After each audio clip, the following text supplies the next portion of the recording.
I think that wakes you all up, right? Good morning. If you haven't been woken up already, good morning, everyone. It's wonderful to be in a room full of people after a very, very long time. It's also wonderful to be in a room of people who work on implementation of human rights judgments. And this has also been a very, very long time for all of us. But obviously, this event is also being live streamed. So those who are unable to attend were able to register via Zoom. And there's also an audience who's also listening to us outside. But I hope those who are listening to us online would not mind me sharing a lot of enthusiasm and excitement about actually being in a room as European Implementation Network and partners after almost 2 even longer long years. So this is why I have this very big smile on my face. So dear members of the European Implementation Network, our partners, our friends, and everyone in the policy, in the diplomatic or in the academic field who are interested and who are working on the implementation of human rights judgments in Europe. My name is Başak Çalı.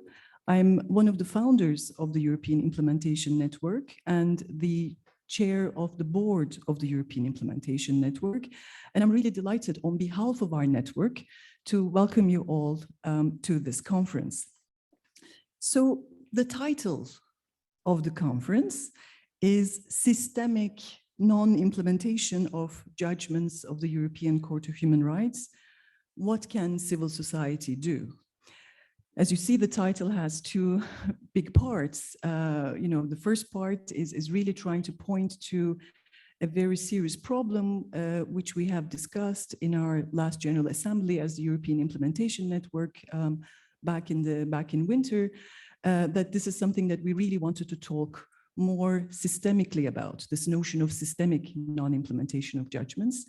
And of course, the second part of the title of our conference really reflects the commitments of European Implementation Network, that we are a group of academics, NGOs, individuals, friends and partners who are really committed to making human rights judgment system work more effectively. So I think throughout this day, we're going to be learning and listening quite a lot of interventions and discussions on different features of systemic non-implementation, because it comes in different forms, in different shapes, in different depths, in different jurisdictions, in different cases. It also is something that we are hopeful that we have to work more on. So we're very much interested in this conference being a catalyst for future action, in particular by civil society organizations, either individually or collectively, either domestically or internationally. So there are these twofold aims that we have at this conference. So we'll talk about the problems, but we really warmly invite you to constantly think about what can civil society do. I think this is something that we want to bring you back over and over again to what are the things we can do more of? What are the things we can do differently? What are the things we can say differently, communicate differently? How do we work better? How do we collaborate better? At what level? So these are really the questions we want as the European Implementation Network to come out of this conference. These are our aims in a way. So let me give you just a very brief overview of these 1.5 days, how things will unfold. It's good to see the big picture and how all the trees fit into it. We have quite a lot of outstanding sessions that will start just now. And in the beginning of our journey, we're going to talk about institutions and systemic non-implementation. And then we're going to move on to problems or strategies concerning. So not just the problems, but strategies, strategizing about systemic non-implementation. And towards the very end of the conference, we're also going to be having a masterclass on communications and human rights communication. What are the ways in which especially civil society organizations can learn from communications experts, in particular when we work on human rights judgments? And the last session, I think, is one of the most important sessions, because this is the session where we really have to put our collective thinking hats on about what can civil society do.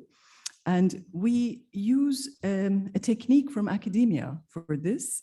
We have assigned 4 keynote listeners who are going to be listening in throughout the conference, and they're going to be blending their experiences with what they've been listening from us, and they're going to guide us through the discussion about what concrete action, what concrete outcomes should come out of this conference. So we're very keen that this is not just a talking shop of a conference. We have a lot of problems of implementation, but also about what are the actions that we can take collectively or individually.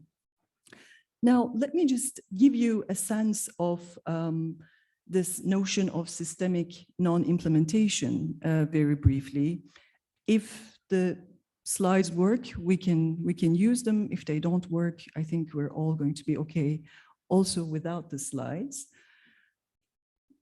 And maybe they will. So what does EIN mean by systemic non-implementation? I'm just putting this out there because we're going to be talking a lot about this throughout this 1.5 days. And one of the things, as you know, that the European Implementation Network has been doing for quite some time is not only looking at individual cases, individual human rights judgments and what happens in them, but also looking at, this large big data and the big numbers and statistics and what they can reveal about our common problems. So this is research done by the network, and what we know is that over 1,300 judgments, leading judgments, are pending for effective implementation at the level of the Council of Europe. And this audience will know very well what a leading judgment is. Leading judgments are judgments that raise systemic or structural problems, which means that they're sort of the beginning of a long tail of repetitive judgments also attached to them. And leading judgments mean that the court will be getting more repetitive cases over and over again, which leads us to the big load of the European Court of Human Rights as well. And what we see from these statistics is that more than 4 out of the 10 leading cases across Council of Europe member states are pending for over 10 years. These are very daunting figures. These are, I think, very serious things. And this was our starting point to talk about systemic non-implementation. And you also see in the statistics that the average time is about 6 years for these cases. Now you can immediately say, hey, what about, disaggregated information? Is this the case in Finland and Iceland and in Turkey, in the Russian Federation? Of course not. That's not what the statistics tell. It doesn't tell us about individual countries and individual cases, but it shows us that as European civil society organizations, the problem is a big problem. It's not about a problem about 1 or 2 jurisdictions. I think this is what this data is capable of telling us. Now, the problem is deeper, and it's a lot more systemic or structural or political in some jurisdictions than others. And we have a panel on these difficult cases that we're going to be also having later this afternoon. And in some places, the length of time doesn't mean that there is systemic non-implementation. It means, and there's a lot of research about this, also done by academia, that some implementation processes also take time, right? So the time is not necessarily always a horrible, sort of a negative story. But of course, we need to discuss those cases. And we have some very good panels where people will be also able to discuss maybe that the time it takes to implement is not necessarily bad news for effective implementation, but we're interested in when it is bad news and when it is not bad news. One of the other things that the data doesn't tell us is where things have gotten worse after the judgments, right? So in many countries, it's not just the systemic implementation, but the problems have gotten deeper and worse over time. And so we have to think about these cases, and this is an exceptional audience to be reflecting not on these sort of more surface understandings, but also from your experiences of working with individual countries, also with individual cases. Perhaps one final note is that, of course, the statistics or these numbers that we have produced as EIN, they don't have any faces. They don't tell us who are the applicants, who are the people who are waiting for these judgments to be implemented, in what condition they're expecting us and all of the European legal human rights policy community to deliver for them. And we will also acknowledge this, I think, throughout our conference. And of course, this is something that we put a lot of effort on. This is the Faces of Implementation project. And of course, we need to keep in mind not just these big numbers, but what are the difficulties that all individuals pose? And there are obviously hundreds of thousands of individuals who are in very precarious situations because of the systemic non-implementation. And we know that there has only been 2 infringement proceedings, which is supposed to respond to systemic problems out of these thousands of cases and individuals. So this is where I'll stop. So I really encourage you to exchange our knowledge and experiences on different problems of systemic non-implementation, but equally, what are we going to do next after this conference? So I hope that you keep these 2 points in mind. Just a few housekeeping points. This is live streamed. So when you speak, please do speak to a microphone so that the audience that is not in the room can hear you. Otherwise, we won't be able to catch the audio. We have some reports. Our domestic violence implementation report is no longer in print. You can download it, but we have extra prints of our Justice Delayed, Justice Denied report. Feel free to grab a copy of this if you're in the room later today. And putting these conferences take a huge amount of effort and time. And of course, here our secretariat, George, Agnes, and Joanna have been incredibly instrumental. Also, everyone here by proposing panels, discussions, willing to chair and participate throughout these sessions have also been absolutely fantastic. So this is just a very, very big advanced thank you to everyone who made this happen. So over to our first panel and our chair and speakers for today. Thank you. Have a great conference.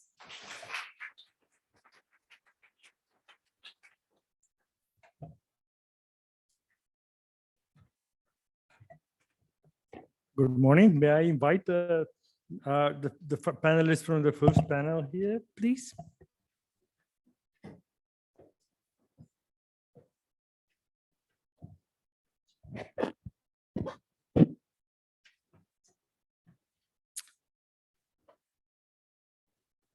Dear colleagues, dear friends, my name is Krasimir Kanev, and I come from, thank you, Sofia, Bulgaria, where I direct the work of the Bulgarian Helsinki Committee.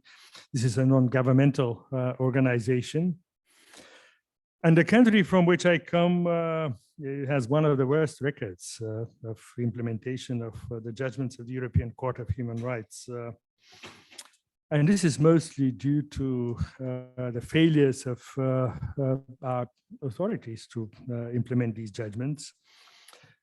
Which is why I'm very excited about this first panel, which is on the structures at the national level of the implementation of the judgments. What works, what doesn't, and how civil society can help in putting in place such a system. In a way, I think this is one of the most, if not the most important panel of our theme of our conference today, because, well, we are going to talk about lots of the roles of lots of international institutions, the Committee of Ministers, the Council of Europe, the European Commission, but at the end of the day, it's the national governments who have to implement these judgments. So this is the theme of our first panel. And I would like to introduce the panelists. I'm going to introduce them one by one before they speak. The first one is Mr. Petr Konupka. Mr. Konupka is the Deputy agent of the government of the Czech Republic before the European Court of Human Rights. And I'm sure that his presentation is going to be very important because the Czech Republic is leading in the implementation of the judgments. It has only two leading judgments pending implementation. And the reason why it has so few judgments is that they have put in place a very good system at the national level, of which we are going to hear from Mr. Konupka. I just want to remind the panelists that they are going to have 15 minutes for their presentations. And after each presentation, I'm going to allow 1 or 2 questions from you. Okay, Mr. Konupka, you have the floor, please.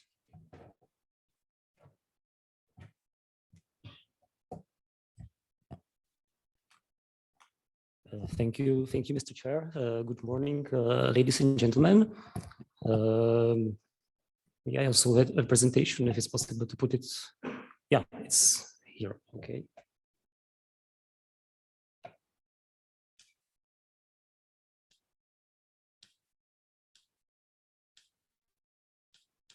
Yes, great. So good morning, ladies and gentlemen. Thanks to the European Implementation Network for organizing this very important conference on the implementation of judgments of courts and of the European Court of Human Rights, and more specifically on the ways the civil society can enhance the process. I have seen many interesting topics in the program of the conference, and I'm really looking forward to hearing all these contributions and also to the ideas that will come up during our discussions. It's an honor for me to have this opportunity to share with you the experience of the Czech Republic and to contribute a bit to this debate about how the civil society can be involved in the process and enhance the implementation of judgments of the court. So in the first part of my presentation, I should like to tell you more about the collective mechanism that we set up some 7 years ago in our country, what is the nature of this body, what is its composition, and how it operates in practice. And then in the second part of my intervention, I should like to share with you the improvements that this collective structure has brought into the implementation process, but also, of course, mention a bit the challenges that we have been facing during the implementation process, and certainly we will be facing in the future as well. And I will end up by trying to formulate some recommendations or say suggestions for the civil society that it can draw from our experience. It was back in 2015 when we, and when I say we, I mean by the Office of the Government Agent for the Representation before the Court, set up the Committee of Experts on the Execution of Judgments of the Courts. We had this idea several times, sometime before, and we had developed this idea. But in 2015, a good moment came for the creation of this committee. Maybe you can recall in 2015, the Belgian chairmanship of the Council of Europe held an important conference entitled Implementation of the European Convention of Human Rights, Our Shared Responsibility. And this conference also rightly highlighted the need for timely and proper implementation of judgments at the domestic level as well. So our Minister of Justice of the Czech Republic was present at the conference, was actively present at the conference indeed, and get this direct experience with the topic. So we seized this opportunity then, and then after the conference, the minister agreed to send letters to all heads of relevant actors within the field of execution of judgments, inviting them to appoint members of the new established committee. Within the ministry, we sought to have persons with influence, a kind of influence on the internal decision-making process within ministries. And luckily enough, we had quite positive response to that. So now, as far as ministries are concerned, the members of our committee of experts, it's partly deputy ministers or for the most part, they are directors of departments in ministries. Most often, it's legislative departments. For the other members, we have also representatives of both chambers of parliament. We have 2 senators sitting in the committee and 2 MPs in the committee, and also we have representatives of highest jurisdictions. So we have representatives of the Constitutional Court, of the Supreme Court, and the Supreme Administrative Court. And what is also very important that the large or a significant part of members of the expert committee come from civil society. So we have the representative of Public Defender of Rights, of Ombudsperson. There's also Czech Bar Association is a member of our committee. There are people from academia. And also, last but not least, we identified, let's say, the most important non-governmental organizations that are active in the field of promotion of human rights. And more specifically, we were looking for NGOs who have some kind of experience with the convention system, either with litigation before the court or with the implementation of judgments. And we invited them to participate to the work to the expert committee.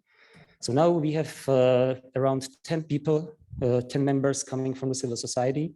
And altogether, this expert committee has slightly more than 30 members. So it's roughly 1/3 of the expert committee is composed by members from civil society.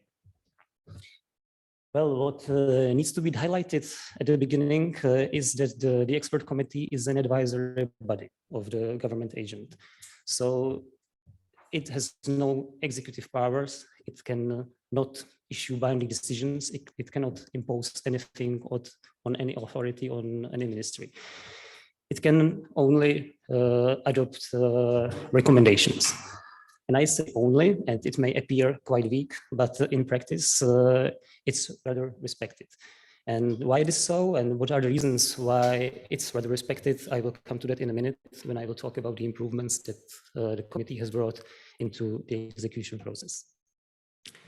So now let me turn to the question how it operates in practice. When a judgment of the court is handed down, then it is up to the Office of the Government Agents, and we carry out a preliminary analysis of the judgments, whether it requires general measures of executions. And within this process, we also consult other actors, including civil society, because sometimes we need more information about how it works in practice to be able to identify whether it's just an isolated violation or whether it seems like to be a pattern of some more general problem.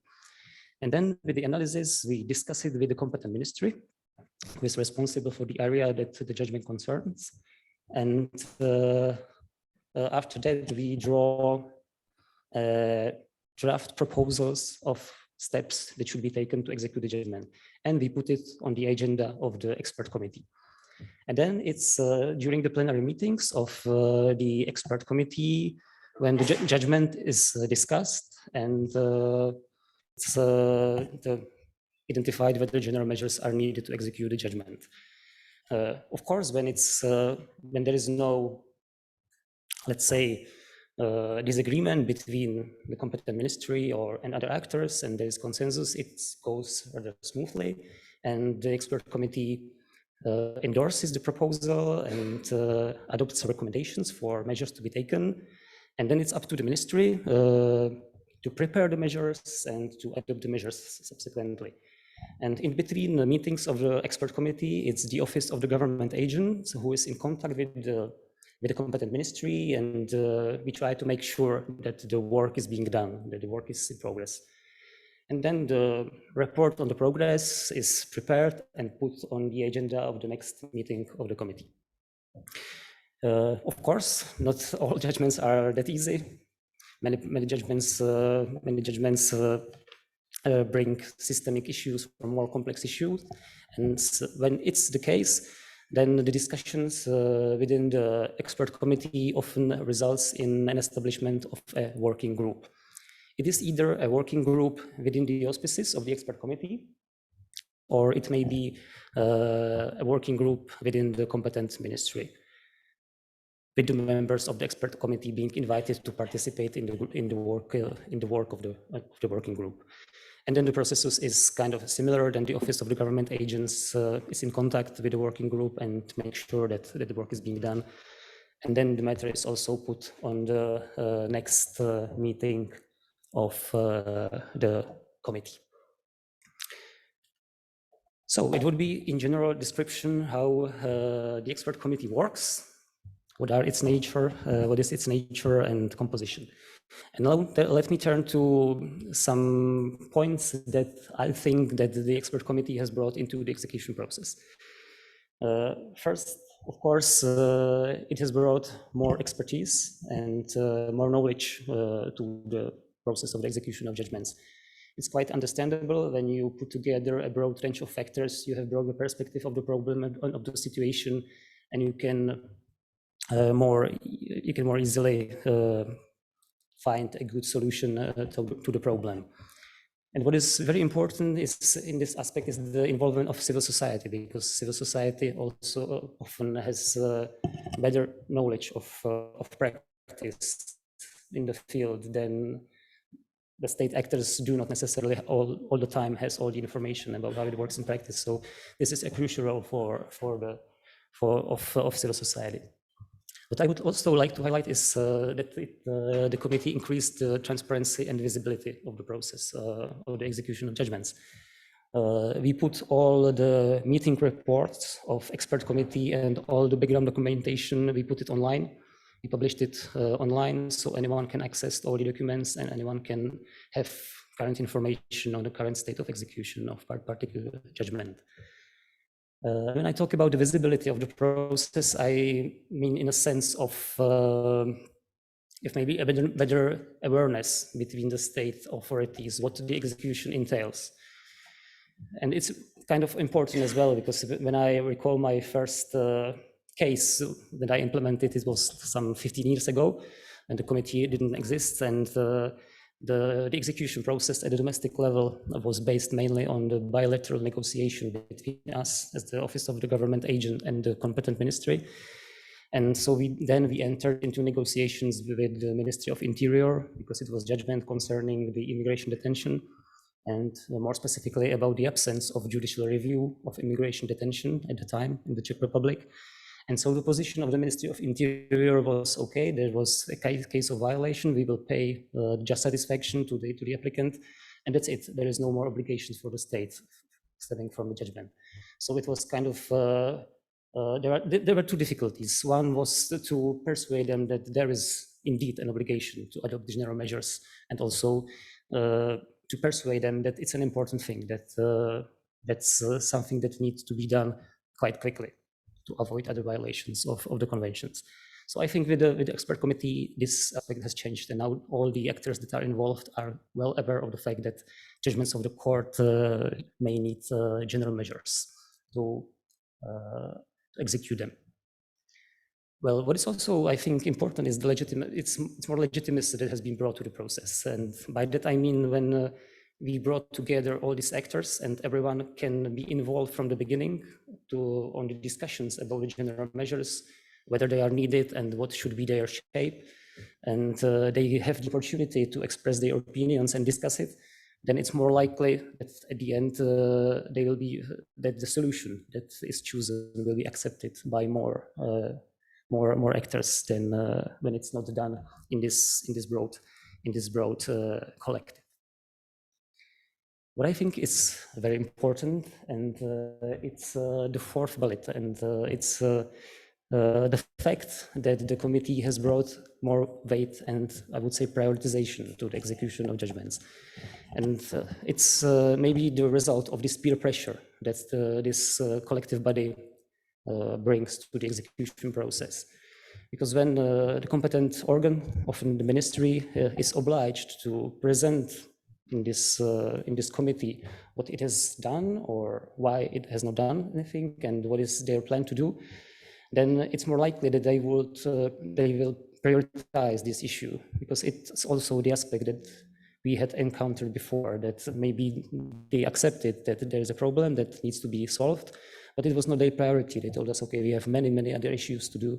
And so it's something that is not really on the agenda for us now. So this committee has helped a bit to prioritize the agenda of execution of judgments of competent ministries. And last but not least, I think what the committee has brought to the execution process in the Czech Republic is that it has improved in some occasions the cooperation and communication between the civil society and state actors. And we experienced that in the case of DH and others versus the Czech Republic.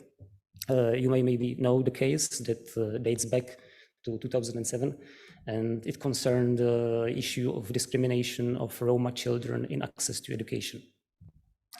And back in 2020, the Committee of Ministers asked us what are the reasons that all the measures that had been adopted to execute the judgment, and indeed there had been quite a lot of measures that we had put in place to enhance the inclusive education in Czech schools, why it doesn't have any tangible results for Roma community. And it was the fact that this inclusive education has brought many improvements for other groups of disadvantaged pupils, but not exactly for the Roma pupils. So we turned to the Ministry of Education, asking them for what are the explanation of this fact. They didn't know, so we set up a working group of the expert committee to analyze this issue. We invited many experts from civil society to analyze this important issue. And during the work of the working group of the expert committee, it turned out that there is kind of a deadlock in communication between the Ministry of Education and the NGOs and society. That the ministry was no longer willing to listen, to cooperate to civil society, and civil society really distrusted the ministry. There were probably various reasons for that, but that was the fact. And by providing this neutral forum that was led by us within the auspices of the expert committee, we kind of succeeded in relieving the conflict between the civil society and the Ministry of Education. At the end, the working group formulated recommendations that came from, for large part, came from the civil society. And subsequently, it was endorsed by the Ministry of Education and incorporated into their policies. And so the cooperation between the Ministry of Education and the civil society was kind of rebuilt. So it was also a kind of positive aspect of the work of the expert committee. So these are just 1 minute. Okay, it's kind of okay. So I have to be very brief. So of course, there are also challenges in the process, as you may imagine. Not everything is sunny and shiny and pink unicorn in life. So the expert committee is the same. And yes, there are examples when this peer pressure and political and, let's say, legal expertise is not enough.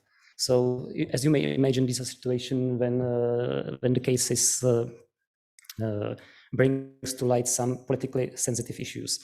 These were the case that you can see on the screen in the Czech Republic.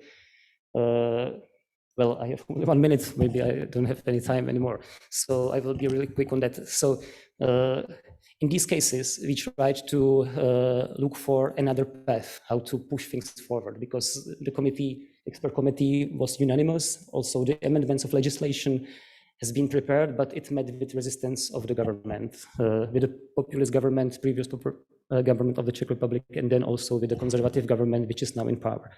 So we try to look for other paths to push this implementation forward, and we try to cooperate with civil society and to communicate with politicians, with MPs, to find another way how to ensure the implementation of these decisions. And so I will come quite quickly to my conclusions. And well, it was this last point that I went through really quickly shows that this collective structure may not be effective in all situations. And in this situation, it's necessary to look for other paths to ensure the execution. And it's about communication strategies. And I noticed that there will be at least two whole sessions dedicated in this conference to this subject. So I will not dwell on this issue. And I will come to my main suggestion, I would say.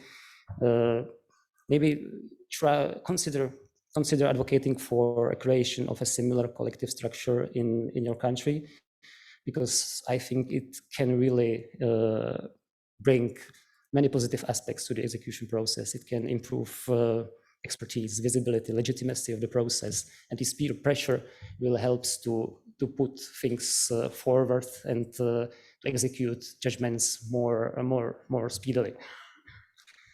And it's also, as it was mentioned in the beginning, it's kind of telling that now the Czech Republic has only 3 cases before the Committee of Ministers in the supervision process. And I think it's also the work of the expert committee that has helped a lot to this situation.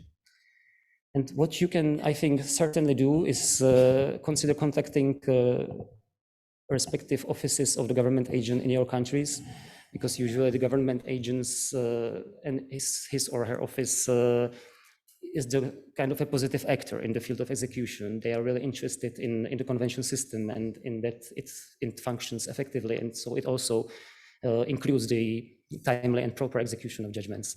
So they can, at least they can facilitate the communication between civil society and the competent ministry, or it can put pressure on the competent ministry to execute a particular judgment. Or even it can help or even create itself some similar collective structure as we did in the Czech Republic in 7 years ago. So I will stop here. Thank you very much for your attention. I'm looking forward.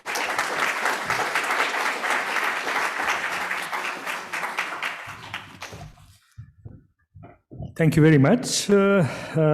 Very interesting scheme, structure. I think this last challenge, in my view, is the most important. And in our country, we have been looking forward on how to create such a positive image, how to persuade the public and the government that there will be a positive change if you implement a certain judgment, particularly if it is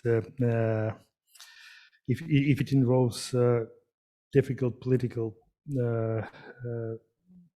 decisions. I'm going to allow now for 1 or 2 questions, if you have. Yes, please. Do we have a microphone? Yes.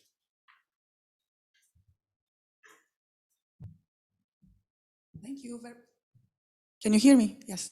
Thank you for the presentation. Actually, I saw a bullet point at some point about the European Committee on Social Rights, and you didn't get to touch on it. I would be curious if you face more difficulties in implementing the committee's decisions. Thank you very much.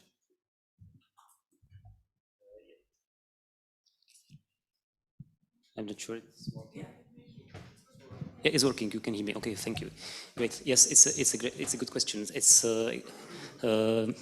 I intended to talk about it, but I had no time to really get into detail of this. Yes, these 2 cases, when I mentioned the difficulties, it concerned the decision of the European Committee on Social Rights, and there is this aspect that these decisions are not formally legally binding. So and there is no such an effective supervision mechanism at the Strasbourg level as with the European Court of Human Rights.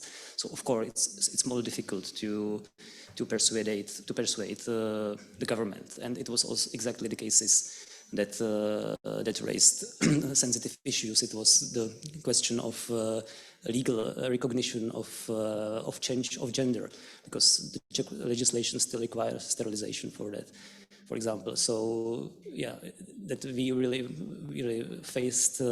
We are facing now the difficulties to persuade the government, which is quite kind of opposite to that. So there is a difference. There is the difference, and I would say that with the judgments, it could be easier because, luckily enough, in the Czech Republic, there is a broad acceptance that judgments of the court are legally binding, and there is an obligation to act, which is not exactly the case for decisions of the European Committee on Social Rights. Thank you. I think we should move now to our next speaker. And our next speaker is Dr. Simona Drenik-Pavdek. She comes from Slovenia, and Slovenia is another good example of the implementation. Slovenia has only 4 leading judgments pending implementation at this point, and they represent only 12% of the leading judgments from the last 10 years. So very good record, like in the Czech Republic. Dr. Drenik Bavdek worked in the Slovenian government when their system of implementation was put in place. But she is now Counselor of the Ombudsman of Slovenia and assistant head of the Center for Human Rights, an institution that is adjacent, as I understand, to the office of the Ombudsman. And we're looking forward to hearing her reflections on the system in Slovenia.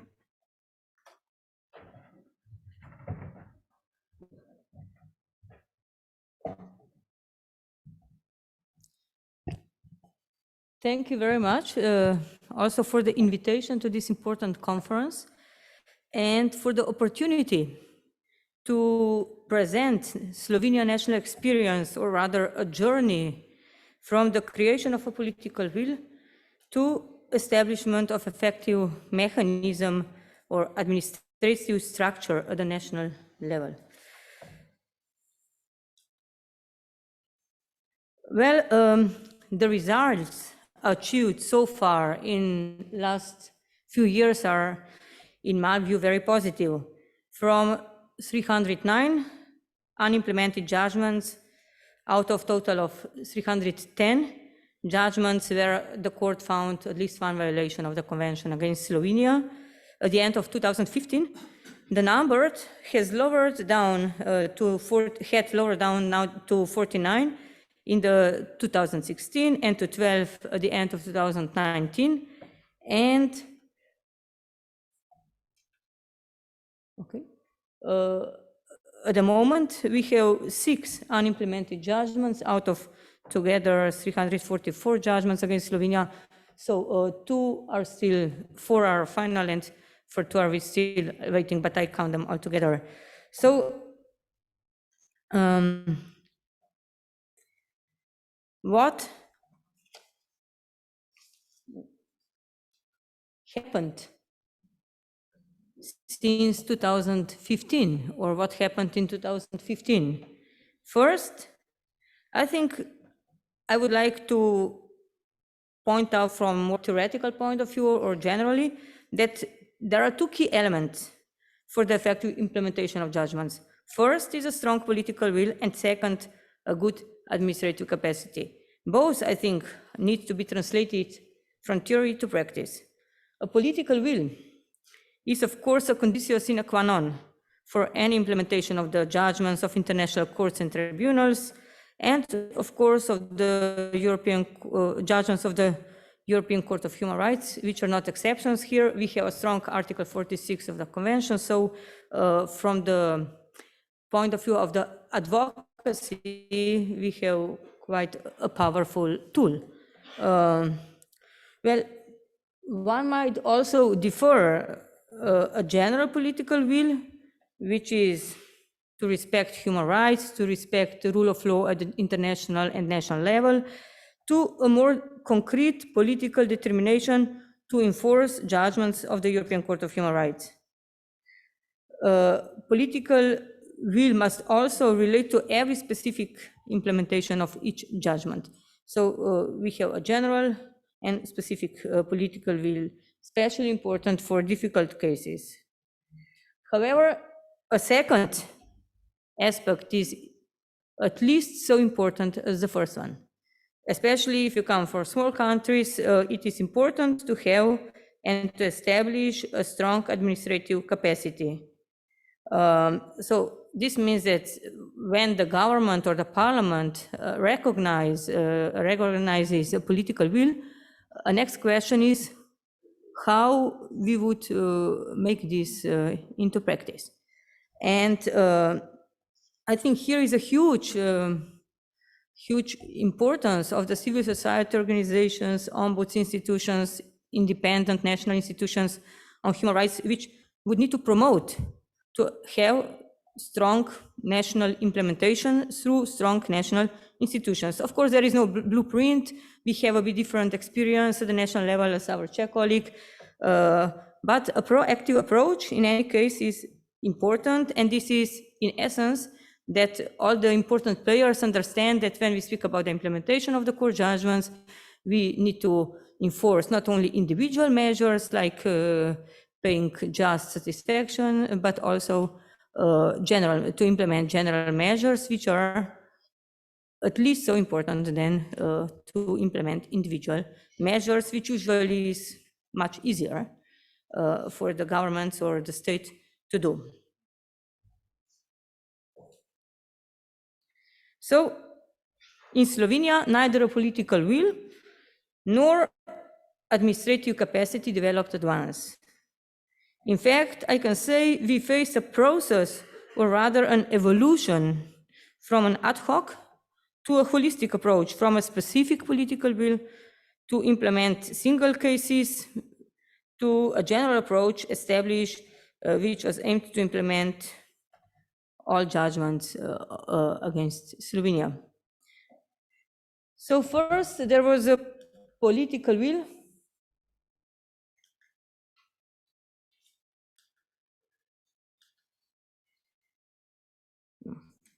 whatever.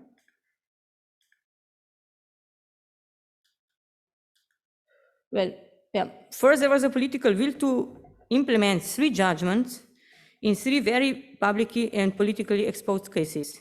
This was a quasi-pilot judgment in a leading case, Lukenda, joining 264 separate cases concerning lengthy court proceedings, and 2 pilot judgments in Kuric and Alisic case, which both concerned specific situation following a dissolution of a former Yugoslavia and had extremely high financial consequences in Slovenia, especially if we speak about Alisic case. In all 3 cases, the government proposed to the parliament to adopt specific law.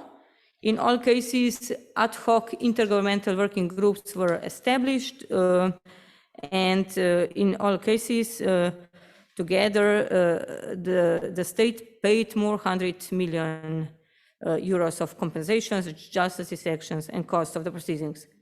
However, at the same time, a state of implementation of other judgments of the Strasbourg court was extremely low or was none.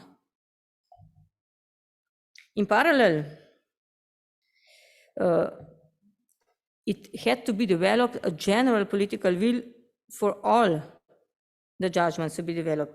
I remember at the time I worked at the Ministry of Justice, and we spoke with the then Minister of Justice, Klemencic, which I think had a crucial role in the implementation process. So we discussed how to create a system which would be permanent, institutional, even if when we don't work at the ministry maybe anymore, so that it would guarantee a permanent implementation system.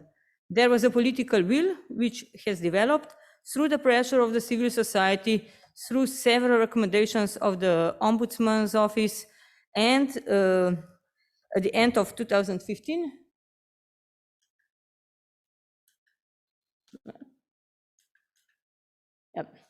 at the end of 2015, actually, the government decree was adopted, which created the structures we have today.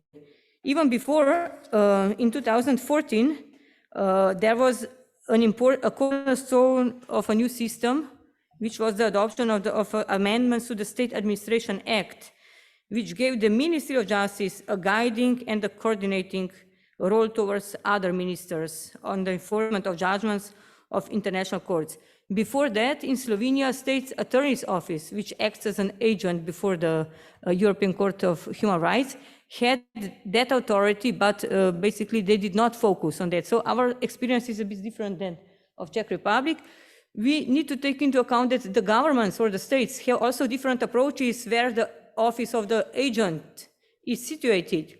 Like in some countries, it's State Attorney's Office, in another country is Ministry of Justice, or in some countries, Ministries of Foreign Affairs. So it also depends. I think that if we want to ensure an effective implementation office, there needs to be the governmental structure, so the ministry or something, which is in favor, because let's say State Attorney's offices has less experience in coordination of the adoption of or proposing draft laws to the governments and so on, which is quite a regular task for the ministries.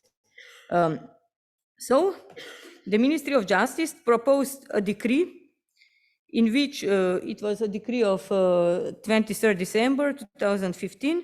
And with this decree, the Intergovernmental Working Group was established, which is coordinated by the State Secretary of the Ministry of Justice, which is a political level. Then the decree tasked the ministry to establish a specialized support unit for human rights and the enforcement of Strasbourg court judgments. And interestingly, for me, very important, with the same decree, the Ministry of Justice was tasked to draft, in collaboration with the Ombudsman, amendments to the Human Rights Ombudsman Act at the time, in order to ensure its compliance with the 1993 Paris Principles on National Human Rights Institutions. So I think it's important that we see that these two aspects are connected. It shows that the same values of promoting the culture of human rights and the rule of law prevailed at the time. So this is very important. And then next year, already in 2016, in spring, new structures became operational, and amendments to the Human Rights Ombudsman Act entered into force in 2017. And based on that act, also the center where I work now was created. I didn't know that at the time, but life gives a lot of unexpected surprises. So if we go further on the new structure, we see that Intergovernmental Working Group is a core coordination body, which is of a political level and which involves several ministries. It's led by the Ministry of Justice, as I said, but there are representatives of other ministries, also of State Attorney's Office, of Human Rights Ombudsman, and of the Supreme Court. And the group usually meets once or twice per year. Between the meetings, the coordination and expert work, like within support project unit on the coordinating of execution of the court's judgments, which operates within the ministries. It has about 6 employees or persons who work within the project unit, but they have also other responsibilities. And the tasks include legal analysis of each case regarding the need for individuals and or general measures, a coordination of work with other ministries and other actors, including discussing the proposals of changes of legislations or practice, or the need for further trainings of the judiciary, for example. Then drafting of action plans and action reports is a task of this project unit. It's a kind of, it's very important that the state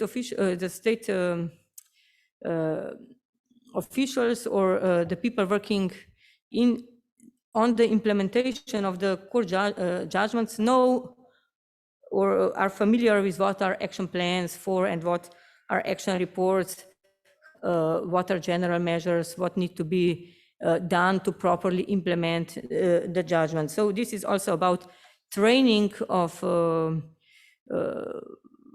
the structure, people working on the implementation to know and to fully understand what is the purpose of the implementation process. And I found here the Department of the Council of Europe for the Execution of Judgments extremely helpful. As part of this exercise, the Ministry of Justice also seconded one person to the department, so to get the insight not only on the Slovenian cases, but in general to see how the system works in Strasbourg. So cooperation with the department is extremely important, and I think that all the people in the department are really committed to help states with their legal obligations, which is to implement the court's judgments. So within the structure, also the Human Rights Ombudsman has important tasks. We monitor the implementation process to give We give the opinions. We have 2 representatives in the working group, intergovernmental working group, 2 deputy ombudsmen sit in the working group.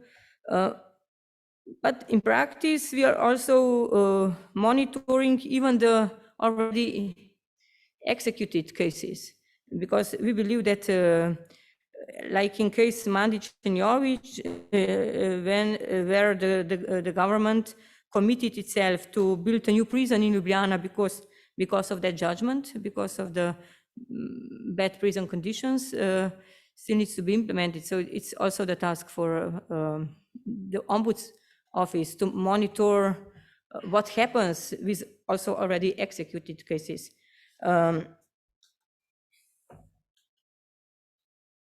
So what did Slovenia do? Actually, Slovenia paid several €100 million of just satisfaction and compensations to implement 2 pilot judgments and Lukenda judgment. Slovenia went through system reforms and adopted several new laws to implement the same pilot judgments, but also on other cases like Šilich, on the right of life, Flisser case, which was a group of 7 cases on minor offenses proceedings, Vaskrsić case, which is on the right to property, in-depth enforcement proceedings, etc.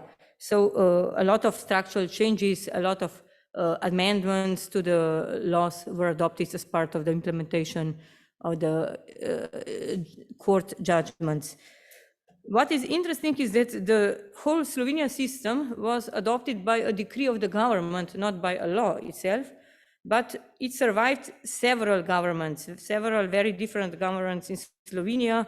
All the ministers of justice so far remained committed to the priority of this approach, and basically the system is very stable, despite it was established by the decree of the government. As it is recognized that it really promotes the human rights culture, the rule of law implementation of the international law at the national level. So now we can ask ourselves also, how can we as civil society organizations or national human rights institutions help in such a process? I think that first and utmost important is the promotion of the systematic and specific implementation of the court judgments. I think creating political will, creating a pressure for the governments and states that it's their commitment and it's their responsibility to implement the judgments. It's not something which is optional, but which they agreed that it's their legal obligation, which is very important. And sometimes then it's different for some other, let's say, opinions or recommendations which are not legally binding by international law to implement them. But it's another story, and it's another, we are not speaking about this today. Here we have a stronger argument, and we need to use it, in my view. So the Ombudsman, actually, we are every year repeating a recommendation, even now, that the state should work hard to implement the judgments, all the judgments of the European Court of Human Rights. We do the same for the judgments of the Constitutional Court, which in Slovenia is now having from year to year a worse record, unfortunately. So we are now proposing to have a similar separate structure for the court, Constitutional Court judgments, which we hope would be shortly, or would get a positive attitude. And at the same time, I think there needs to be also a pressure on specific judgments. And here, at least in Slovenia, civil society was much more active in the past on specific judgments to push for implementation. Another element, I think, what we can do is that we focus on the transparency element.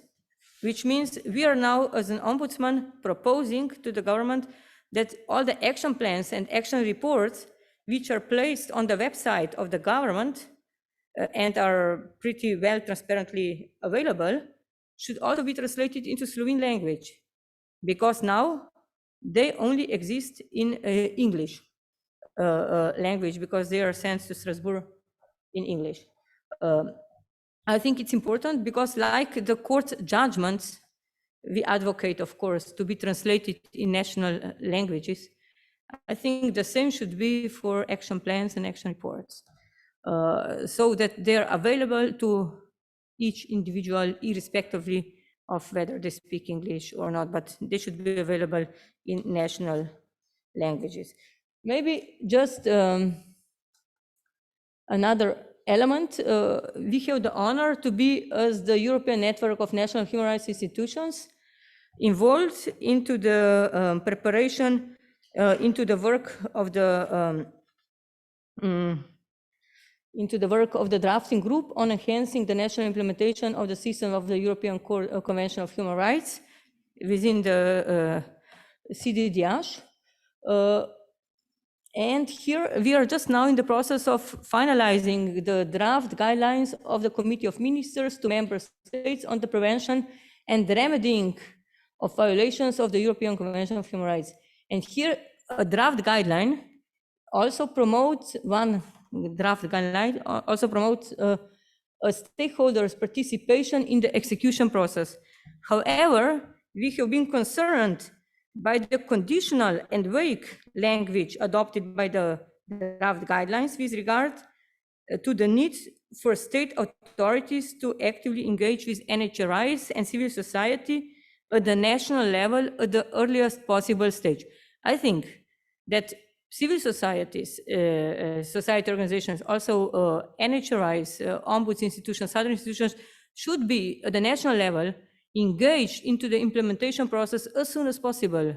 I think we cannot buy the argument that we already have Article 9 submission at the European level. Of course, this is the European level, but the main responsibility lies at the national level. So we should also focus on the implementation to the national level.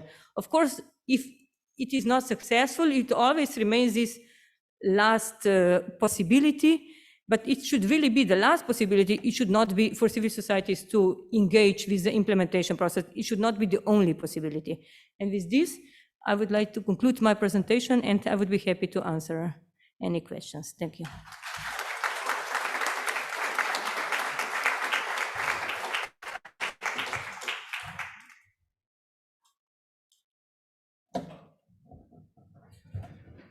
Thank you very much. Are there any questions? Yes, please.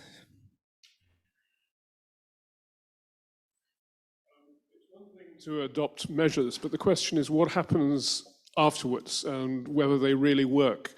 And I wonder if you could tell us a bit more about what the Ombudsman does in that situation where you find that the measures are not actually effective, and also what role civil society may have with the Ombudsman in that respect. Thank you.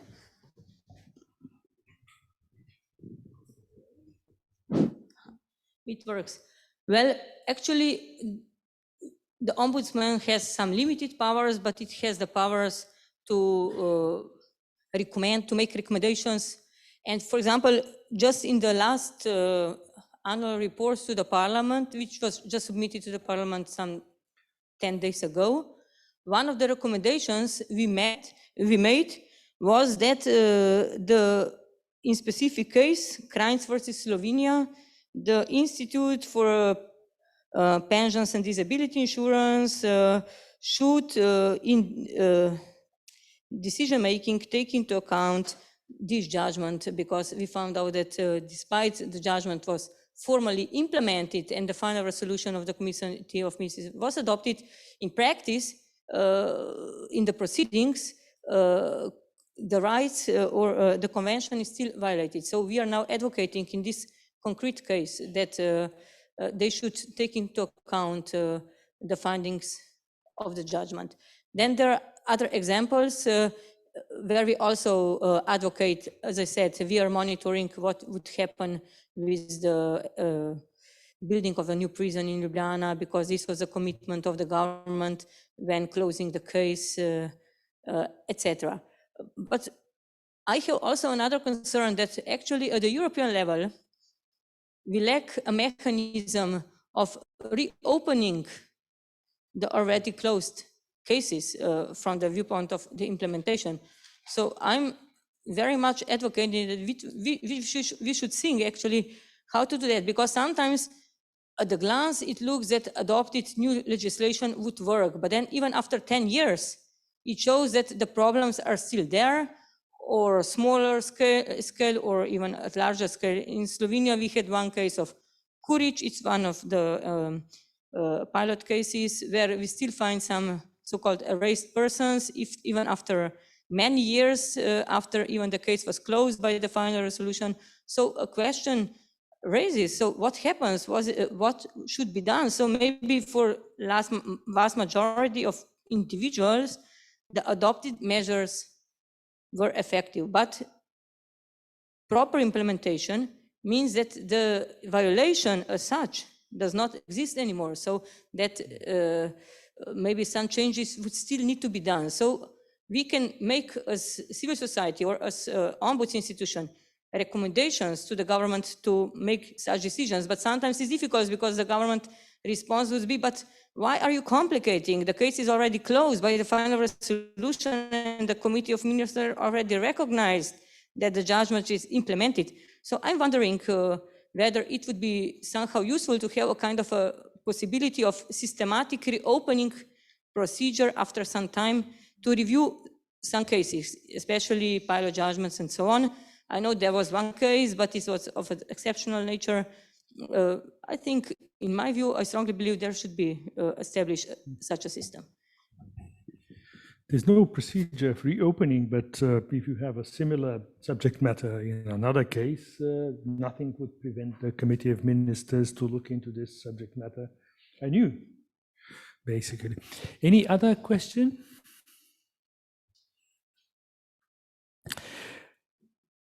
Okay.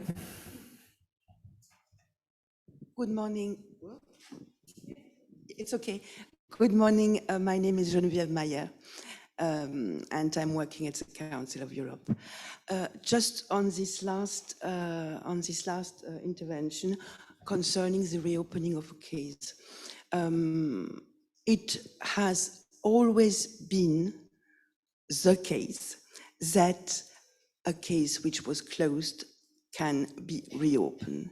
It is extremely seldom, and nobody likes it because it's also a matter of legal security. However, there are several examples. I have an example of a country in the case, but I can't now remember the name. But the Committee of Ministers reopened on the basis of communication received, which showed that the measures were not effective, or that the measures which were taken were in fact not effectively implemented. I would be cautious with a systematic reviewing of closed cases, because this is extremely dangerous also for the applicants as for the legal security. Then you have always another possibility to challenge again the issue before the European Court of Human Rights. Thank you. Thank you. I think it's time to move to our next speaker, who is from Moldova. Moldova is not a country that is so good in implementing judgments of the European Court of Human Rights, but it has a lot of judgments against itself, perhaps more than any other country of the Council of Europe on per capita basis. Our next speaker is Ilie Chirtoacă. He's legal officer with the Legal Resource Center from Moldova. And the subject matter of his presentation is going to be different. We heard two cases of two structures, two ways of implementing judgments, two models at the intergovernmental level. He's going to speak, I guess, on the role of the civil society in triggering the government, triggering the national authorities to implement the judgments, and more particularly, I guess, on targeting the parliament and the parliamentary system on the implementation. You have the floor.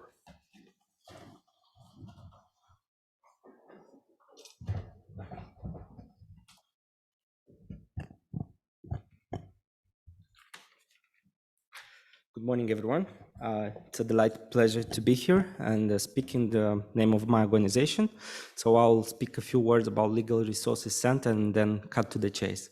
Legal Resources Center was established 10 years ago as a non-commercial organization of lawyers who, among other things, want to bring closer the ECtHR, either through its jurisprudence and practice into our national system. We do this by training of lawyers and legal professionals, by raising awareness about the role of the ECtHR, by publishing early statistics on how Moldova is performing, by publishing tutorials on each of the articles and how it can help legal professionals, but also human rights advocates. I will speak about the ECtHR mechanism of oversight implementation at the level of the parliament, but I must state from the beginning that I'm not selling yet a success story, but a huge step towards successful implementation of the ECtHR judgments, because although this mechanism was already approved by the parliament, and it is part of the parliamentary regulation, the parliament has not yet approved the members of this subcommittee, and has not yet approved an internal regulation of this committee, which we have ready, and in the case our parliamentarians decide to do so, we will help them. In brief, this is a subcommittee at the level of the parliament. In Moldova's legislation, the primary role of enforcing judgments of the European Court lies with the government agents, but because a lot of ECtHR judgments are repetitive and they get to the same systemic non-view, it seldom requires amending legislation. So there you go, you have the role of the parliament. And this subcommittee was inspired by the PACE, by the Parliamentary Assembly resolution from 2011 and 2018. Basically, they are recommending establishing such oversight mechanisms at the level of the parliament that can oversee the execution of the judgments. It does exercise the execution control of the judgments, and in case of Moldova, it is envisaged that this mechanism will be led by a member of the opposition party. Now, this is great in theory, but this is in fact the major challenge right now, because in 2020, when we voted for such mechanism, the current ruling majority was in the opposition and it was favoring such a mechanism. And now it is our subjective view that this is one of the main challenges why such the parliament will not appoint this member, because it requires giving the leadership to the representative of the opposition. But this is in fact good, because the opposition has the primary role to ensure the debates, the challenges that the government party needs to fulfill in order to ensure a sincere execution of the judgments. Now, it is envisaged that this mechanism will be formed from every political party from the parliament, and its secretariat, it's ensured by the legal committee. So basically the people who are working on a permanent basis at the parliament will have also in the task to have a role on this subcommittee. Now, the main powers of this oversight mechanism is that it monitors the process of execution of the ECtHR judgments, but it also can promote based on the judgment and the information that it has received from various parties, the governmental agents, the government itself, civil society organization. Basically, it can promote draft normative acts which are necessary for improving the overall situation of the human rights, or individual measures or collective and general measures in some of the specific cases. It also has the power to organize hearing on a particular judgment or on just a systemic issue, for example, the ill treatment or wiretap and the guarantees that the person has for a special investigative measure, or the application on arrest and remand, you name it. Basically, this subcommittee will have the right to organize such hearing, invite experts from the civil society, from international organizations, which could provide the input here.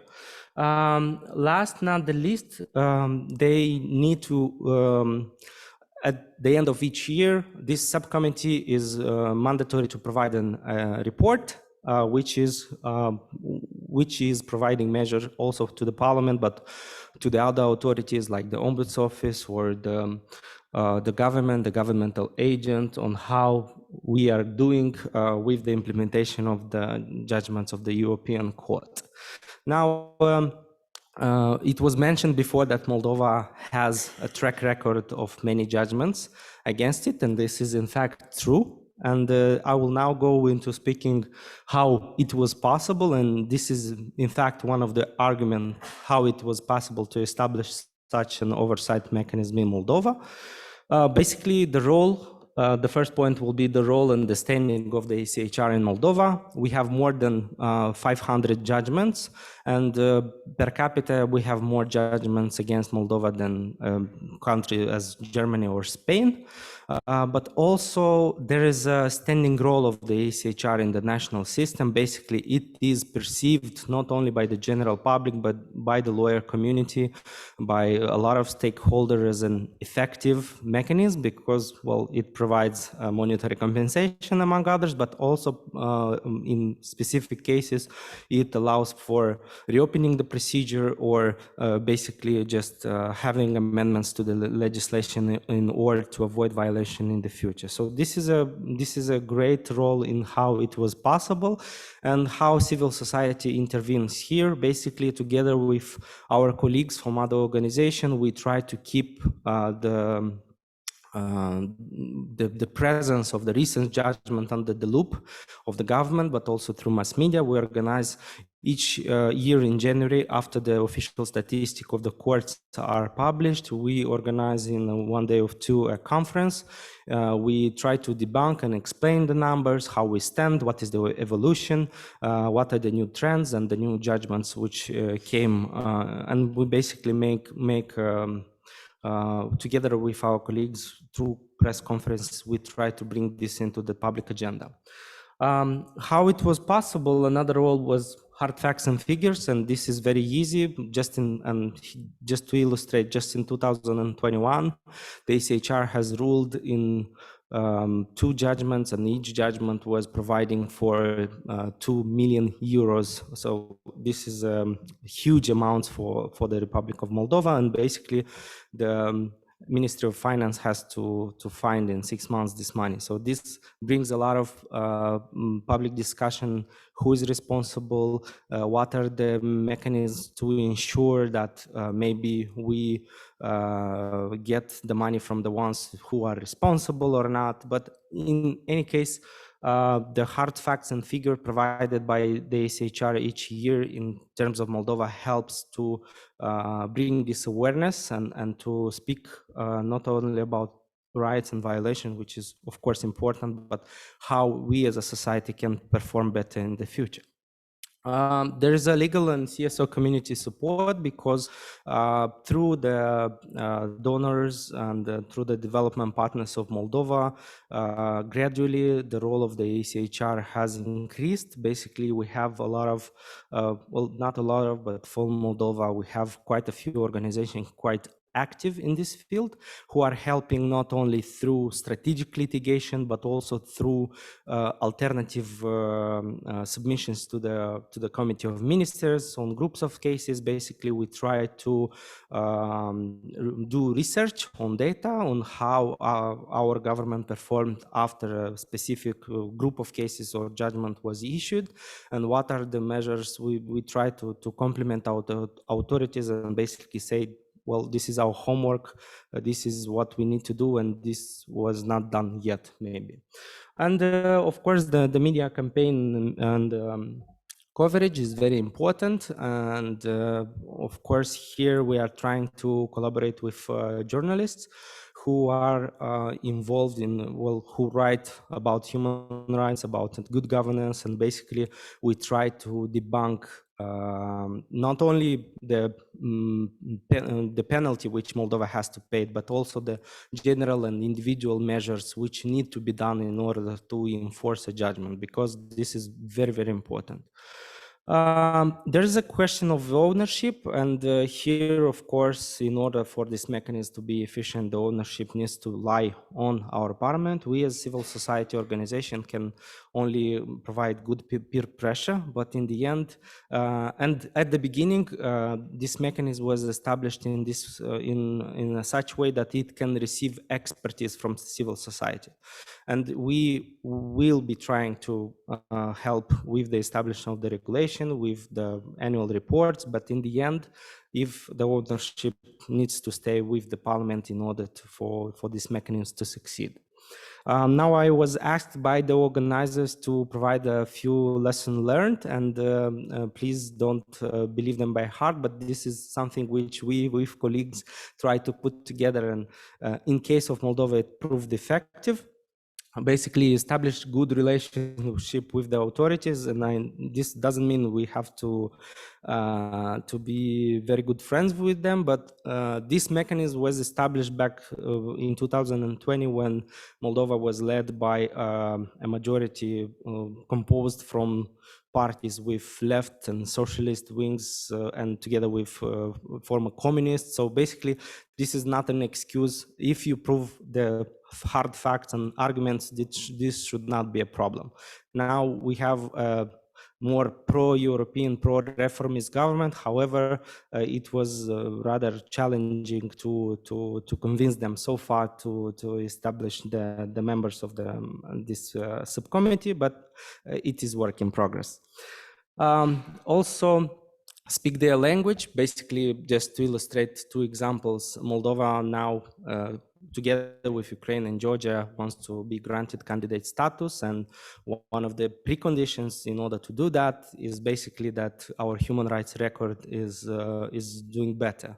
And we try to formulate our arguments for this when we advocate for such mechanisms, is that we will abide either by the conditions set by the European Union, but also before that with the association agreement that Moldova has. So basically, if such a mechanism will get in place, and it will provide an argument in favor of our government when it reports to this international mechanism. So the fact that you have such an oversight mechanism can prove that you are doing a little bit more than others. So this is a win-win situation.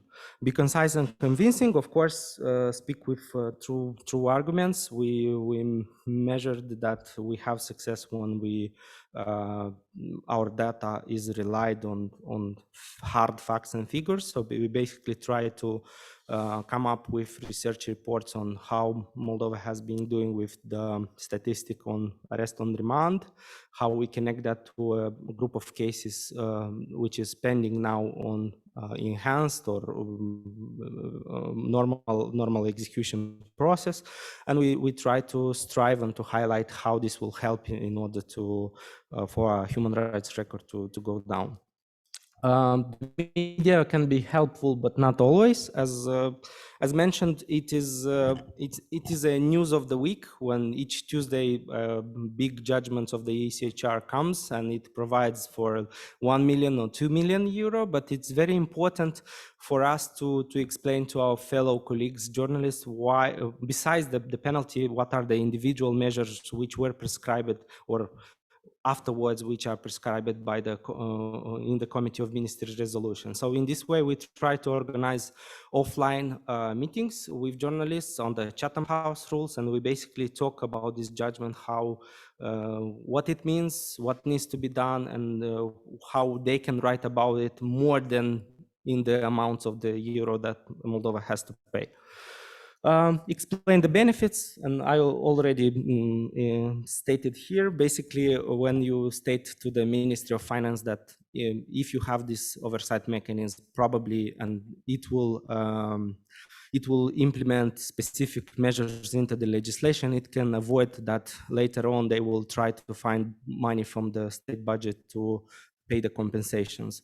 To the ruling party, you say that they will have a better human rights record, and this also goes into conjunctions of how Moldova is performing under other mechanisms like the UN treaty bodies, and each year Moldova has to report to them, and some of the issues are cross-cutting, like the arrests, the ill treatment. It will go to those committee also. To the opposition, basically we can say that it is another mechanism by which you can keep the ruling government accountable. And of course, sometimes the dialogue can slide into the political debates, but in the end of the day, it is more about our human rights record and how we can perform better. Create alliances with other NGOs, and here I see in the room colleagues from Promolex, but also other organizations, and each time when we submit, yes, 1 minute. Each time when we submit, we usually submit a joint communication. This is easier. We basically divide our efforts, but it also helps in terms of sustaining the argument. We also publish public appeals, and even with organizations that are not exactly oriented into the fields of the ECtHR, basically if we have colleagues from the civil society support, we can enhance this good pressure on the government.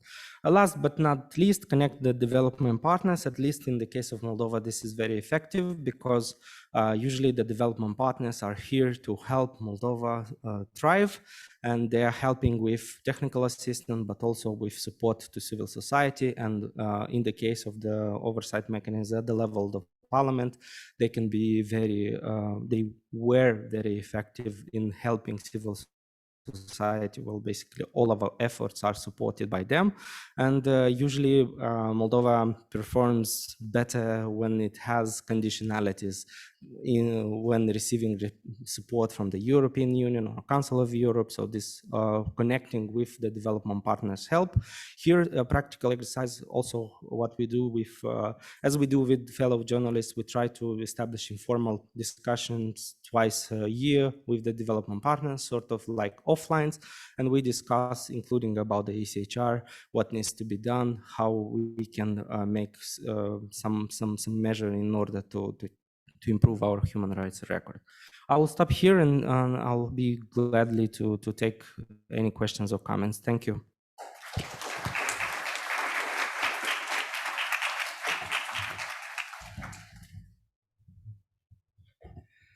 Thank you. Establish good relations with the authorities. But how does it work when you take them to the court on a regular basis? Yes, please, Andrew. Hello, can you hear me? Okay, it's Andrew Drzemczewski is my name. I'm a former staff member of the Council of Europe. I presume that the subcommittee has a mandate, terms of reference specified in the parliamentary rules of procedures. If that is the case, my question is, does it have power of subpoena of witnesses? And tied to this is another important aspect is, a key issue is, does it have or will it have specialized full-time staff members who have human rights expertise? Thank you. Thank you for the question. In terms of the duration, basically the mandate of this subcommittee should coincide with the mandate of the legislative party. So basically, if we have a new components of the parliament, 3 more years to go, basically the effect of this commission will last until then. The regulation of the parliament, which is already enforced, provides that after new election were taken in place, after the mandates of the MPs are approved by the Constitutional Court, they have 30 days to establish this subcommittee. So basically, a new committee will be established with the new components of the parliament.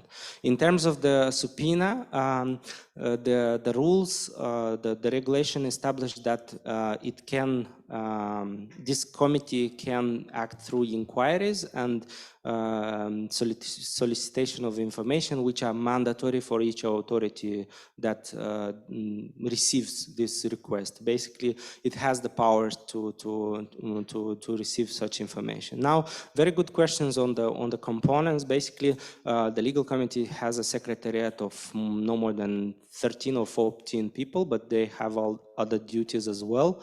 I'm not sure they have the human rights, enhanced human rights education, but at least in the few years, this could be a home for the civil society development partners in order to increase the capacities.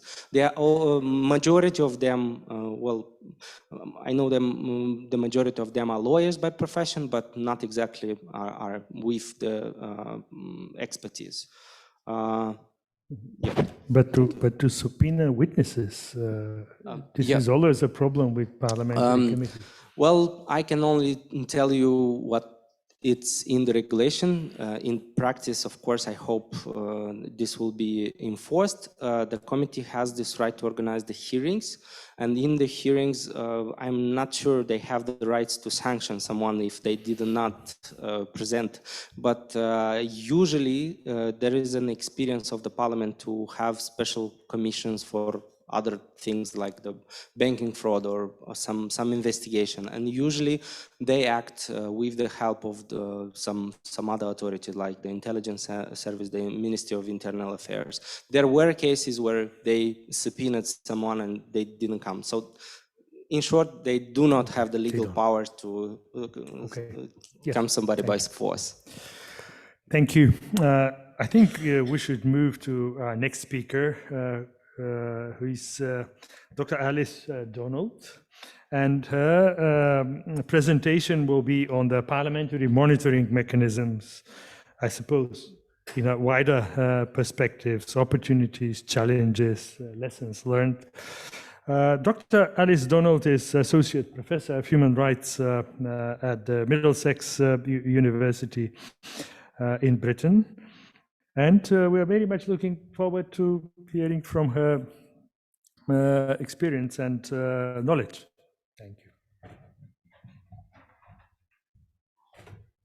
Thank you very much, Krasimir. Good morning, everybody, and good morning to those listening remotely also. So we've heard three very compelling accounts of the situation in particular national context. So my aim is really to take a step back, but I've been listening very carefully to each of those and to think a bit more broadly about the at least potential benefits, specifically of parliamentary mechanisms, the key functions of Parliament, which I'll touch on pretty quickly because I think you're probably all very familiar with them.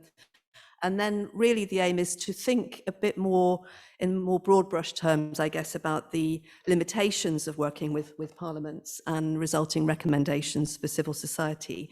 So I'm drawing here on research which was conducted actually a few years ago now for a book which my colleague Philip Leach, who's here, and I wrote a book called Parliaments and the European Court of Human Rights, and also work that was done for the Council of Europe Handbook for Parliamentarians, which I had the pleasure of working on with another wonderful colleague who is also here, Anne-Catherine Speck, and indeed numerous conversations over the years, to which I'm very grateful, with Andrew, who asked the question just then. So we have really a wealth of experience in the room. And I must say also, I come here with an ulterior motive, which is to gain information from you, because it's quite hard as a researcher sitting in London most of the time, to keep track of parliamentary developments. Parliamentary websites are not always very well updated or transparent. And of course, they don't capture what's happening also behind the scenes. So I was fascinated to hear, for example, about the journey that you've undertaken in Moldova. And if there are any other stories out there, I'd be really keen to hear them. Certainly, the impression I think that Phil and I were left with from our research for the book is that in general, and of course this is a generalization, the level of formation of parliamentary human rights mechanisms across the Council of Europe, and this was certainly true, I'd say 5 years ago, was pretty embryonic, pretty patchy, had developed sort of incrementally, a little bit 2 steps forward, 1 step back, or 2 steps back, etc. So I'm especially keen to hear of other, stories of progress, such as we've just heard from Ilya. This is a quote from Phil's in my book, which I've put in. I noticed Ilya had an image of the cogs in the machine working together, which I might just as well have used, which conveys, I think, the interdependence, really, of the different structures with which we or you as civil society might be working. So I think one of the main points here, George asked me to reflect on the kind of limitations and difficulties of working with parliaments, and indeed they are many, but is that in a sense one can't choose not to work with them either because of the kind of interdependence which is conveyed in the quote here. So I think it's interesting. I think if we'd been having this conversation, I don't know, 15 years ago, maybe even 10 years ago, parliaments probably wouldn't have loomed so large in our thinking. But I think that because, of course, the state is represented by the government in Strasbourg before the different Strasbourg institutions. But I think there was then a lot of scholarly work as well as civil society activism to try to bring parliaments into the picture. And of course, that was reflected in the 2015 Brussels Declaration, which was very strong on the role of parliaments. I think what then happened, possibly, if I'm talking again in very broad brush terms here, is that there was a certain amount of revisionism, possibly. And I remember actually when doing the research for Phil's my book and subsequent work, quite a few civil society colleagues, sometimes colleagues working in government agents' offices, such as in the Czech Republic and so on, ombudsmen saying, I wish you'd stop going on about parliaments because actually they complicate things. They don't always know what they're talking about. They slow things down. They may politicize implementation. Let's keep it as a more kind of almost technocratic exercise and we can do it more efficiently. So that was, I'm caricaturing a little bit, but we certainly heard quite a lot of that sentiment. This is hard work and it doesn't always pay off. So here, in a way, is a rejoinder to that, in a sense, as to why I think it's not possible to neglect this area of work completely. So this will be very familiar to you, the potential roles and benefits of parliamentary involvement in terms of holding the executive to account, of course, legislating when legislation is the only way to resolve a human rights violation, creating space for civil society engagement, and of course that means in particular the kind of mechanisms we've been hearing about here of civil society bringing evidence and wisdom and experience to parliamentary hearings, parliamentary inquiries and so on. And again, as we've heard examples of just now, creating, if not a legislative framework, then at least a clear framework of expectations for how the executive should handle these matters with expectations as to timing, etc. And then the issue which Peter mentioned of legitimacy also, and I say this very much as someone coming from the UK, where I'm sure you're aware the legitimacy of the European Court is under renewed attack now after the decision last week about the Rwanda policies, awful policy in the UK. The court is yet again being attacked as a sort of undemocratic institution that, cuts across and undermines the democratic deliberative decision making. Not that the Rwanda policy has been discussed in Parliament, I hasten to add. But anyway, there's a broad benefit there then of democratic legitimacy, particularly perhaps where there is more than one possible remedy to a human rights violation, where there needs to be democratic input into the solution that will be fashioned in the national context. And then, as I say, the UK is ringing loud in my ears here, to counter the perception that when changes are made as a result of a judgment that they somehow lack legitimacy. So I think in sum, this is a kind of narrative that civil society can promote to parliamentarians. And I think, again, it's great that there's a session tomorrow on kind of communication and framing to remind MPs that this is an opportunity and not just an obligation. This is not just an area where we may, beat Parliament with a stick. You must do better. You must feel bad about this. But these are also opportunities for MPs to seize upon judgments, to advance perhaps areas of reform that they were already interested in, and of course to build their own autonomous relationship with Strasbourg institutions that should not just be the preserve of the executive. So this is just, I'll do this very quickly. This is an extract from the handbook that Anne and I wrote together for the Council of Europe, part of the checklist for MPs. And it's really just a concise reminder of the range of functions that parliaments can and should have in terms of legislative scrutiny, of course, legislating to give effect to specific judgments, monitoring the level of executive or the effectiveness of executive coordination, and of course, as we've heard from the remit of the Moldovan Committee, conducting thematic inquiries. And indeed, giving a clear steer to the executive on how it should conduct itself, and indeed on how it should facilitate parliamentary involvement. So, for example, in the UK, there is a requirement on ministers bringing legislation or draft legislation to Parliament to attach to it a memoranda explaining whether, or in their view, the proposed legislation is compatible with the European Convention and other international standards, and if it is not, to explain why they nevertheless wish to proceed. So this is, and these have become more detailed over the years. So this is a kind of good upstream mechanism, if you like, for thinking about the implications of legislation at the earliest stage.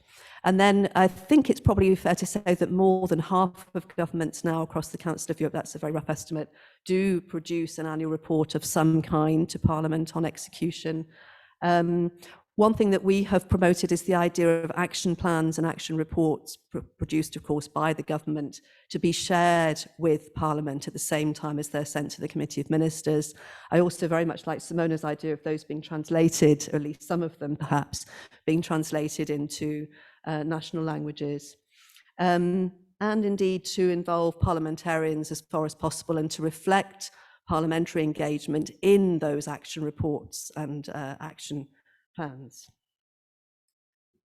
I'm not going to dwell on the different structures. That's something we could come to in discussion, but this is a list, a very condensed version of a list of principles that have been developed in particular by Murray Hunt, who was a long-term advisor to the Joint Committee on Human Rights in the UK Parliament. So this, the intention is for this, of course, it's a much fuller list of principles to be eventually adopted and be akin to, for example, the Paris Principles on National Human Rights Institutions. So in brief, you can see, in fact, Andrew's already prefaced this by asking about a couple of these things in relation to the Moldova Committee. The requirement or the desired principle for committees where they exist to have a permanent status so they don't become a kind of political football in each EU administration, to have a clearly defined remit, and also one which is sufficiently broad to allow Parliamentary Human Rights Committee, subcommittee, perhaps two committees in some instances, to take account of all sources potentially of international law that are relevant, including, of course, the Convention itself, and also to recognise the court's interpretive authority, in other words, to be picking up on judgments against other states which have implications for that state's legal order, and of course also to recognise and act upon positive obligations. And then you can see I won't go through these in detail, the other principles there, including, as Andrew has just mentioned, the requirement both for the committee to have sufficient powers in terms of subpoenaing and so on. And I would say the single most important thing, which Andrew also mentioned, having independent expert legal advice. I'd say if there was one thing that emerged from our research, that was definitely the strongest point, that legal advisors to parliamentary human rights mechanisms are really the kind of linchpin of success, to obviously to inform parliamentarians, but also to act as a kind of transmission belt in a way between, of course, busy parliamentarians for whom this may not be their priority, and other stakeholders, of course, Strasbourg itself, civil society, etc. So that really is the sort of number one recommendation, I think, in terms of setting up an effective parliamentary mechanism. So limitations in practice, and I'm sure you will have more examples than I've been able to fit on the slide here.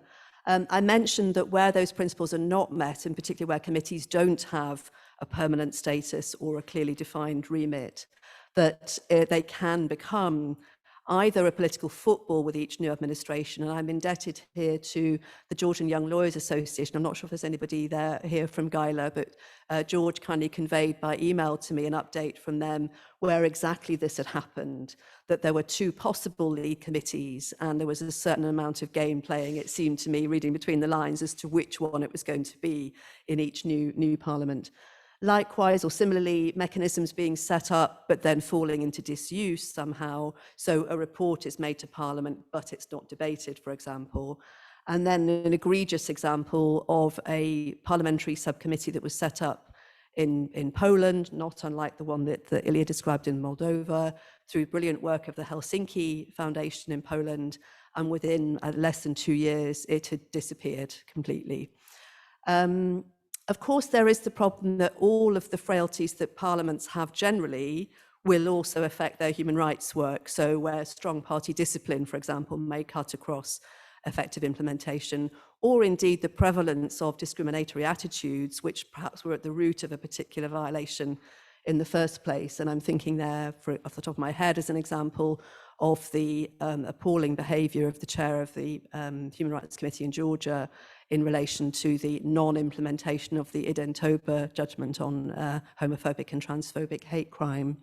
So parliaments, of course, are relatively weak vis-a-vis the executive. They are dependent on the executive for flow of information, and that can also mean that they may be not as productive a venue for civil society. But again, legal advisors can mitigate that to some extent. One thing that came up in our research is also that parliamentary committees or subcommittees tend to be, this is a generalization, seen as being of lower status than, for example, a justice or legal affairs committee, or a committee that's attached to a big spending department, the Minister of the Interior, and so on. So this was something we picked up in a number of countries, that parliamentary committees were seen by MPs as being, a human rights committee is a bit of a backwater, not a place where ambitious members of parliament would go. So I return then to the point I made at the beginning. Does this mean that it is indeed better to not squander too much effort in this direction, to keep this as a sort of more technocratic exercise, especially where you have, conscientious government agents and their offices? But I think that would be, as I've said here, a counsel of despair, perhaps going too far. That actually one of the things that actually has emerged very well, I think, from all three of these stories is the benefits of persistence and taking a long view, and of normalizing this process. So one of the things that I think has become very apparent in the UK, for example, is that where a judgment which proves controversial, think prisoner voting, for example, when that lands into a jurisdiction, if parliamentarians have not been used to kind of working with human rights, including more, if you like, mundane cases, then it's more likely to kind of go off like a hand grenade in the body politic.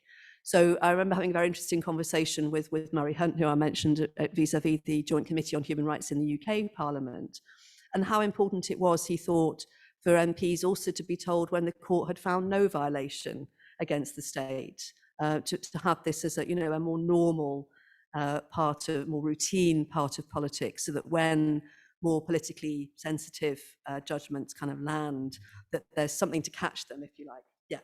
So finally then, I've just added a quote at the bottom there. Quote, I like this very much from a Dutch colleague who was lamenting at the time, I forget in relation to which judgment, that parliaments felt they could shoot at the convention without shooting themselves.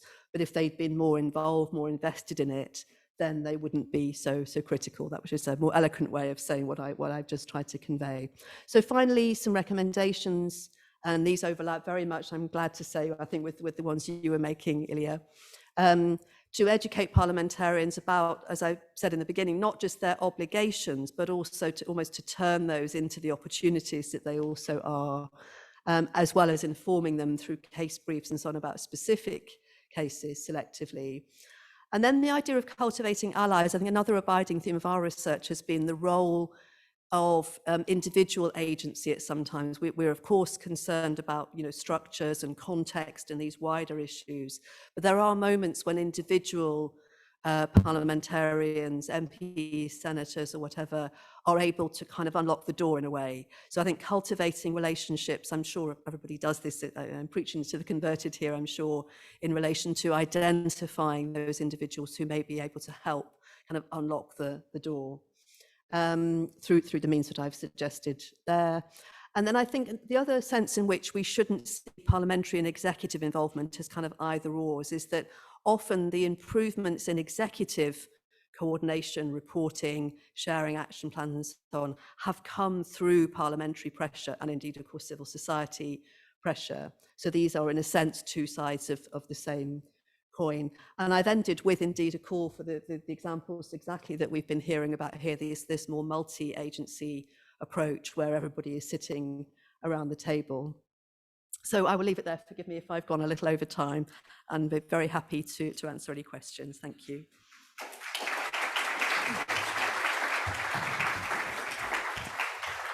Thank you very much. These were very useful guidelines on the role of the parliament, and I think that many of us would like to have them, also those of us who didn't take pictures of them. I don't know how this can happen. Any questions? Yes, please. Thank you. Yeah, just a very quick question, just without prejudice to the ultimate responsibility of national authorities. Are there any examples in those states that have more federalized structures of structures within a legislature at a subnational level?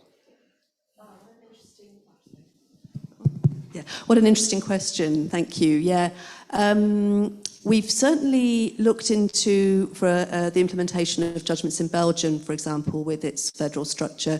But in fact, they were, I'm looking at Anne here to correct me if I'm wrong, these were national structures. This was the government agent's office sitting in Brussels. But we talked to them about the challenges involved in implementing judgments that had implications for the national jurisdiction when you have to work through federal structures. So I think that was certainly, in a sense, a call for more devolved responsibility. So we heard in relation, I think, to a case involving systemic inhuman or degrading prison conditions, that it had taken the government agent something like 6 months just to identify who should be sitting around the table from different ministries and different bits of the federal structure. So there's some interesting research going on in Switzerland, which I can certainly share with you separately, which is looking in detail at the kind of obviously very decentralized system in Switzerland at a canton level. They're not looking at the implementation of judgments specifically, but human rights norms more generally. So I can certainly pass that on to you if you'd be interested. There's also interesting examples from the UK of very progressive human rights work in the Welsh and Scottish assemblies in particular. Again, that's not focused on judgments per se, but has taken the form of, National Human Rights Action Plan in Scotland, embedding children's rights in Wales. Is certainly a more optimistic story than we see in the Westminster Parliament, that's for sure, yeah. So short answer is I'm not aware of any structures at a subnational level specifically on the implementation of judgments, but there is this other interesting work that I've just mentioned. Thank you. Anybody else? If not, I think we should conclude our panel for today. Thank you again to the panelists. My conclusion, that was a very interesting experience, and there were lots of things that I got for myself. My major conclusion is that the key to effective implementation of the judgments at the national level is to have an effective intergovernmental structure. However, it should be complemented by structures, engagements, activities at the level of the parliament, at the level of the national human rights institutions, and of course at the level of the civil society, pressure from the civil society. We didn't talk about the media, but maybe they can also have a role. Thank you very much to all of you, and sorry that we were a bit over time. Now it's time for the coffee break, I guess. And the coffee break is where? Yeah, just outside. Okay. Thank you. And after 15 minutes, we should be back for our next panel. Thank you.